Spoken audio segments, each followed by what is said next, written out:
Ciao randaggi, ecco come gestire lo spazio e il volume all'interno di uno zaino da viaggio per renderlo il più leggero e compatto possibile, adatto ad ogni tipo di viaggio e ogni situazione climatica, con solamente 30 litri di volume e solo 7 kg di peso. Allora, il metodo che uso io per gestire lo spazio e il volume all'interno dello zaino sono le sacche di stoccaggio. Questo è un kit da 9,99 di Decathlon con una borsa grande e due piccole. Sono super comode, ve le consiglio, differiscono dalle sacche diciamo, di compressione perché non hanno la zip centrale che comprime ancora di più lo spazio, ma io preferisco queste, poi vi spiego perché. Allora, perché queste sacche riescono a gestire e organizzare sia lo spazio che il volume? Partiamo dal principio, se immaginiamo di avere tutto il contenuto di queste tre borse sfuse all'interno dello zaino, avremmo sicuramente un volume maggiore, perché mettere tutto sfuso creerebbe sicuramente dei vuoti, degli spazi dove non c'è niente e aumenterebbe sicuramente di volume. Invece le sacche cosa fanno? Fungono da cassetti, perché tengono tutto in ordine e invece di dover andare a recuperare le cose, per esempio sul fondo dello zaino, scavando e sgualcendo tutto e poi dover ripiegare ogni volta, queste ti permettono di tenere tutto in ordine. Tu tiri fuori solo la sacca, apri la zip, prendi quello che ti serve, la richiudi e la rimetti dentro, quindi tutto rimane ripiegato e in ordine all'interno della sacca e tra l'altro tutto viene compresso perché tutto è ripiegato in un certo modo per garantire di occupare il meno spazio possibile. Adesso vi faccio vedere come sono diciamo, organizzate le tre sacche, così da poter capire bene come fare. Ogni sacca è gestita in un certo modo. Ad esempio questa grande io la utilizzo per le cose invernali, le cose tecniche, quindi tutte le cose più pesanti. Quindi bisogna tenere tutto in ordine in un certo modo, in modo tale che tutto si incastri perfettamente e che riesca a garantire ordine e gestire il volume all'interno della sacca. Così facendo, vedete, si incastra tutto perfettamente e io poi riesco a togliere e rimettere ogni cosa senza dover creare casino all'interno dello zaino. E poi voilà, richiudo.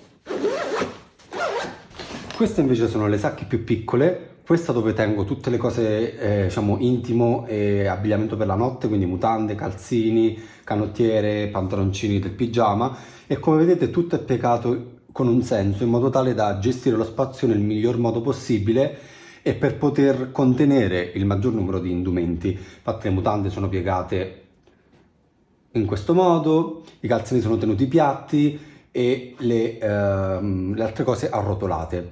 Invece in quest'altra ci tengo i pantaloni, gli shorts e le t-shirt. Anche queste vedete, le t-shirt tenute schiacciate, piatte, mentre i pantaloni vengono arrotolati in modo tale da avere la maggior gestione dello spazio e del volume.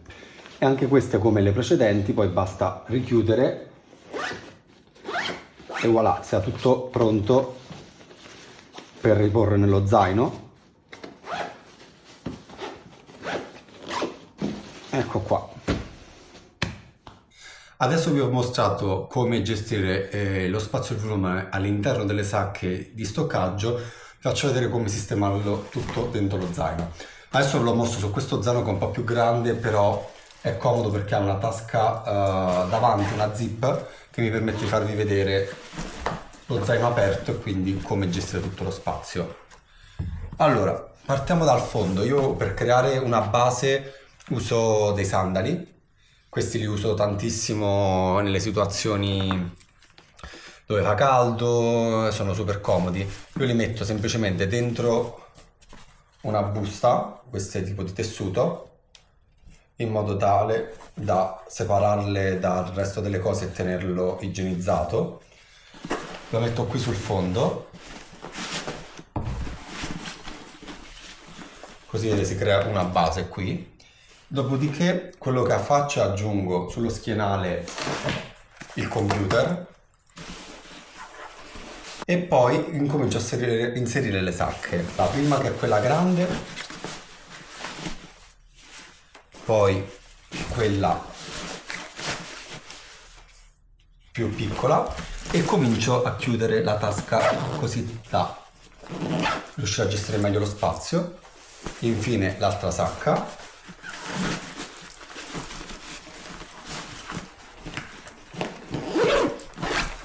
E voilà, già abbiamo praticamente quasi completato lo zaino. Io poi quello che faccio è inserisco le cose mancanti, come per esempio il beauty da bagno,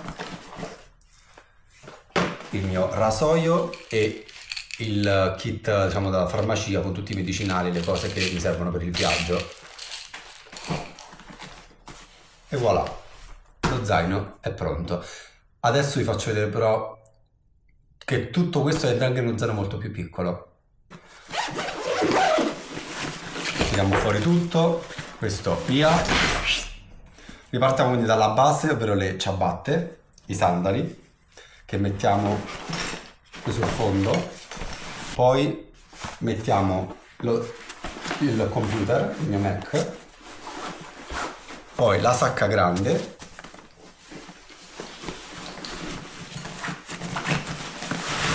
Poi la sacca più piccola. L'altra sacca piccola. Guardate, già lo zaino ha preso forma.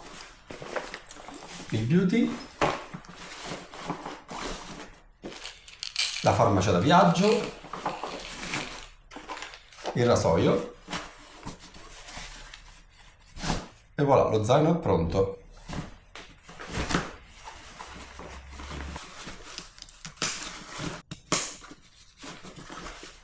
Ecco qua, cioè guardate quanto è piccolo e compatto lo zaino, raga, cioè è veramente piccolo.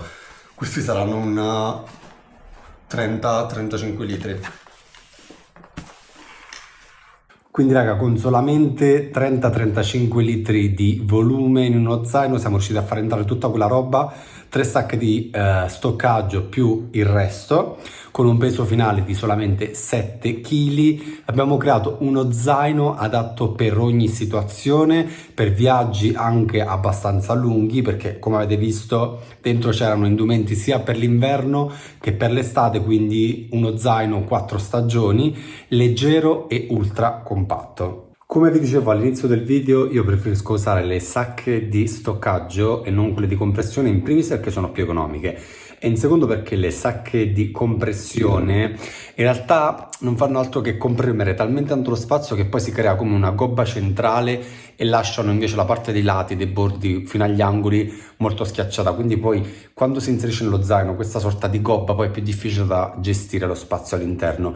E tra l'altro poi gli indumenti all'interno vengono stropicciati tantissimo, quindi preferisco usare le sacche di stoccaggio che costano decisamente meno e io mi ci trovo benissimo. Avete visto che comunque con una grande quantità di indumenti e di materiale all'interno dello zaino, cioè delle sacche, si riesce a fare entrare tutto comodamente in uno zaino anche da 30-35 litri, quindi ottimo direi. Se hai trovato questo video utile, mi raccomando lascia un like o un commento per supportare il canale e mi raccomando iscriviti, attiva la campanella per ricevere notifiche per altri video come questo. Ci vediamo al prossimo.